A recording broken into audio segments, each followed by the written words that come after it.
Guys, so this is gonna be, I'm gonna try and make it as fast as possible. I always say that, but it never actually turns out to be that way. But we're gonna be talking about quadratics and how do you graph them. Okay, so in class we're gonna go more in depth about how to graph them, but let me change the wording here just to make it make more sense. It's gonna be concave,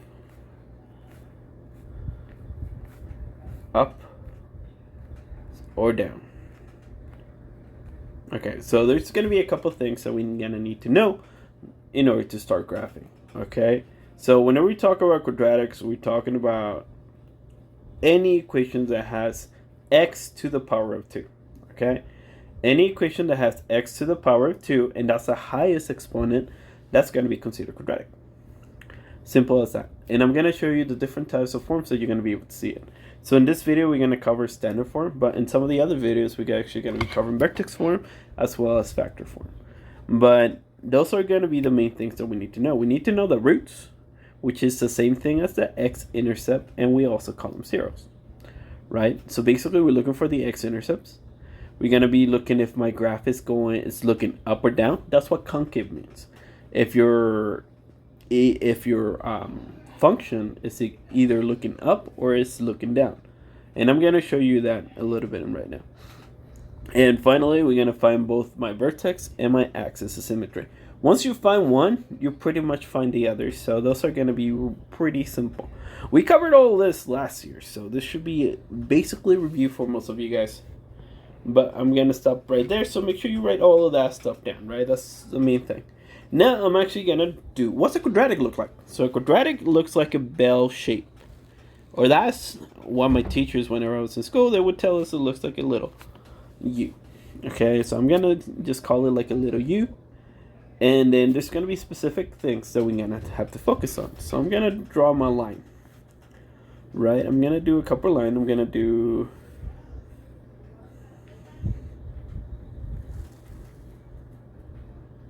Okay. I want to do it a little different. There we go.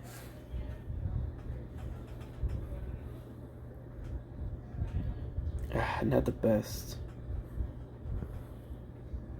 There we go. That line looks very good. Now let me...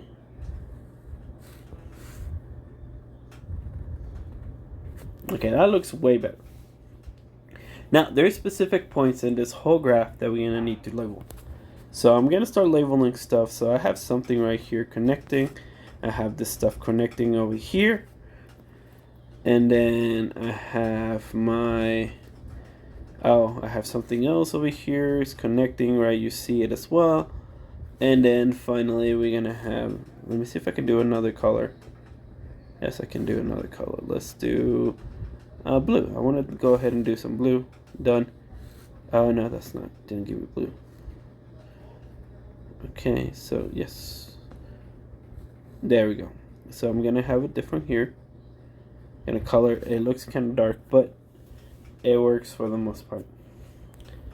And then finally, I'm gonna get some orange, or let me get something light, some pink. I'm just trying to get different colors just so I can show you the different things that we're going to have to focus on. So I'm going to color this thing right here. And I'm going to do like dotted line going. Now I'm going to label everything that I put on here so you guys know exactly what's going on. So first of all, my two dots right here, those are going to be my x-intercepts. Okay, those are going to be x-intercepts. And make sure you write this down. This is very important because it's just going to show you like what it... we also call them parabola, but I'm going to call them quadratics for the most part. What a quadratic looks like. So that's going to be my two x-intercepts. Now you're going to notice that over here I have an orange one, and that one's going to be my y-intercept. The y-intercept's not always going to be centered, so sometimes it's going to be like a little to the side, just like that one. That's going to be my y-intercept. So I have my two x-intercepts on the top. I have my y-intercept. That blue dot that I put right here, that's actually your vertex. That is sitting always, it is always sitting at the bottom of your curve. Okay, it's going to be exactly in the middle on the bottom of your curve. That's always going to be where your vertex is going to be at. All right, vertex is always going to be at the bottom of your curve, and it's right in the middle. And guess what? It's going to be the line that we have here. The line that we have here is going to be called the axis of symmetry. Axis of symmetry. So make sure you write this down. Make sure you listen to all of this, because this is the basic fundamentals of a quadratic. You have your x-intercepts, right? You have this guys right here. You have your y-intercept. You have your vertex, and you have your axis of symmetry. Now, those are the main things I want you guys to write down and focus on.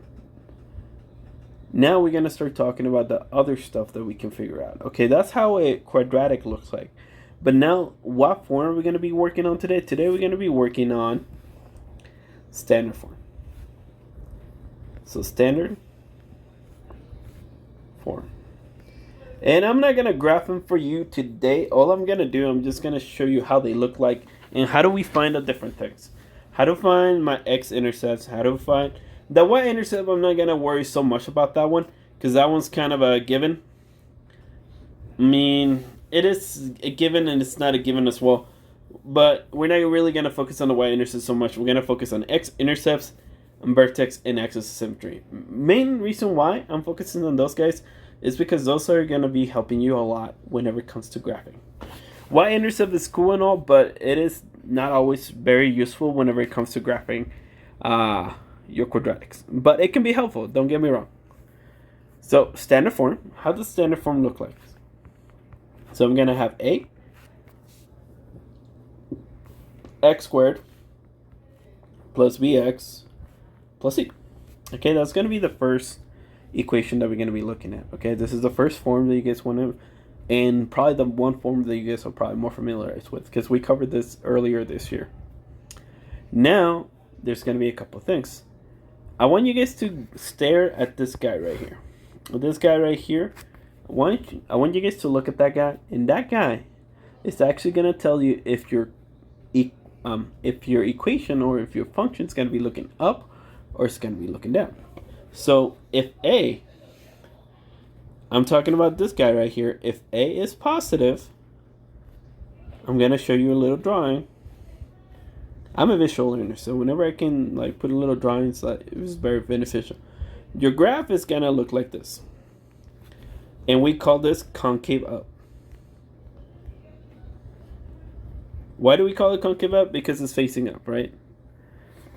Now, the second one, what if A is negative?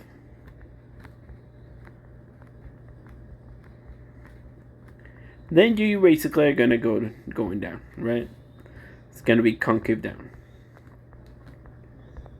That's it. That's the first thing that I want you guys to know. How do you tell what way your equation is going to be looking? It's going to be looking up or is it going to be looking down? That's the first thing that you need to know, and you just figure out by looking at A. All right. Now, second thing is that we actually need to have an actual function. So we're going to have y is equal to, I have one earlier right now. Let me see. Let me see if I can find one that I can use. Okay. It's x plus 4x plus 3. Okay, that's going to be the equation that we're going to be using. And I'm going to be telling you how we're actually going to figure out the different things for my axis of symmetry, my vertex, and my two x-intercepts I usually get. Sometimes you might not even get a single x-intercept, so just throwing that out there. But for the time being, this is going to be the function that we're looking at. And I'm going to show you how to do the vertex. So vertex is just going to be a point. So you're going to have an x and you're going to have a y. So by looking at this whole equation, we need to figure out what we need to use in order to figure out my x and y. So there's a specific formula to figure out the x of the vertex. So this is going to be x is equal to, it's going to be negative b over 2a. That's going to be the formula that we're going to be using, and it's going to give us this x for the vertex. Okay, so if I look at my problem, I know my a is equal to 1, my B is equal to 4, and my C is equal to 3. Okay, I know all of them, but the only ones that I really need for today is just my A and B. So all I'm going to do, I'm going to substitute my A and B for the formula that I have right here. Okay, I'm just plugging stuff in. So it's going to be negative. Then I'm going to put parentheses, and I'm going to put what B is. It's 4. So over 2 parentheses, which is 1. Okay, now let's try and solve this and just solve for x. So what is negative times 4? So it's going to be negative 4 on top, right? And on the bottom, what's 1 times 2 is 2. Now, what is negative 4 divided by 2? It's going to be a negative because they're opposites. And 4 divided by 2 is just 2. So my answer is 2. So for my vertex, I'm going to keep writing it. It's going to be negative 2. And comma y. I'm going to put comma y because I still don't know what my y value for the vertex is. So here is where I'm going to figure that out. So let's go. And you remember the equation that we have right here, right? Guess what? All you have to do is just plug in my negative 2 and see what I get for y. So I'm going to go ahead and do that. So I'm going to do y is equal to, every time I see an x, I'm going to plug in negative 2. So negative 2 squared, right? And then I see plus 4 parentheses negative 2 plus 3. Okay, at this point, all I have to do is just solve for y. So this guy first, so was negative 2 times negative 2 is 4, positive 4. So now I have positive 4. Now over here I have 4 times negative 2, which is minus 8, right? Because it becomes negative, and plus 3. So now all I have to do is just add stuff up. So I know 4 minus 8 is going to be negative 4 plus 3. Now what is negative 4 plus 3 is going to be negative 1. And that's it. I am done figuring out my vertex. So my vertex is going to be negative 2, comma, negative 1. That's my vertex. And guess what? We can figure out our axis of symmetry. I'm just going to call it AOS. Pretty simple. What is my x value for my vertex? If you remember, my x value for my vertex is 2, right? Or negative 2. So in order to write your AOS or your axis of symmetry, we always going to write out an equation. So it's going to be x is equal to, the reason why I'm going to call it x, if you remember, it's a vertical line. Vertical lines always start with x whenever you graph them. So x is equal to negative 2. That's going to be my axis of symmetry. You see how I figured those two out at the same time? So whenever you're working problems, you're always going to solve those two just at the same time. It's not going to take you any longer. Now, what's the final thing? How do I find my roots? Now, that one's going to be taking a little longer. We're going to be using what is called a quadratic formula in class. But today, I'm just going to show you a quick little factoring. We did this before, so factoring, we're going to factor to find our roots. So y is equal to x plus 4x, if I remember correctly, plus 3. Alright, so that's the equation that we had. Now I just have to solve for x. So I already know what my a, b, and c are. So I'm going to do my table over here. I'm going to do my big giant x. And I know I have a, c over here. I have b on the bottom, and I'm just going to start filling everything up. So a times c, which is, this is 1, right? 1 times 3 is 3, and b is 4. Now, if I multiply, I need to get a and c. So I get 3, right? I need to find factors of 3. So 3, 1, 1 and 3 and 3 and 1. That's basically the only two factors I can figure out because 3 is a prime number. Now, I need to figure out if I add them, which of my two factors are going to give me 4. Guess what? You can choose whichever, both of them are going to give you 4. So I'm going to pick the first one. So the first one's going to be 1 and 3. Once you have your two numbers on the side, like I do right here, all you have to do is just put it all in parentheses. So it's going to be x plus, because both of them are plus, right? 1 and then x plus 3. Those are going to be my factors. Okay, we're not finished yet. We got a little bit more of a step. Those are factors, and we want the roots. Slash x int. We're also looking for x-intercept, also known as roots.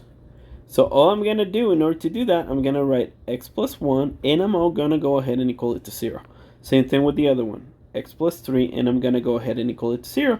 All I have to do is, so for x. Those two cancel out. That's x is equal to negative 3. Same thing over here, minus 1. Those two cancel out, so I have x is equal to minus 1. That's my two different roots. And that's it. We figured every single thing out. We found if my equation was going to concave up or down. This one's going to concave up. We figure out a vertex over here, as you can see. Vertex, we figure it out. From a vertex, we were able to figure out our axis of symmetry. Once I had my axis of symmetry, I went ahead and I'm trying to find my root, which I had to factor. In some cases, you're actually going to have to do the quadratic formula, which we're going to be using in class. Once I factored it, I got my two different answers, which are going to be my two roots. And that's it. That's everything that you need to know whenever it comes to graphing and be able to have everything you need in order to plug it into an equation. We're gonna go ahead and do that in class, but for right now, I just want you guys to get a little glimpse of everything that you can do. Now, I know this video is long because there was a lot of stuff. Next ones are going to be way shorter.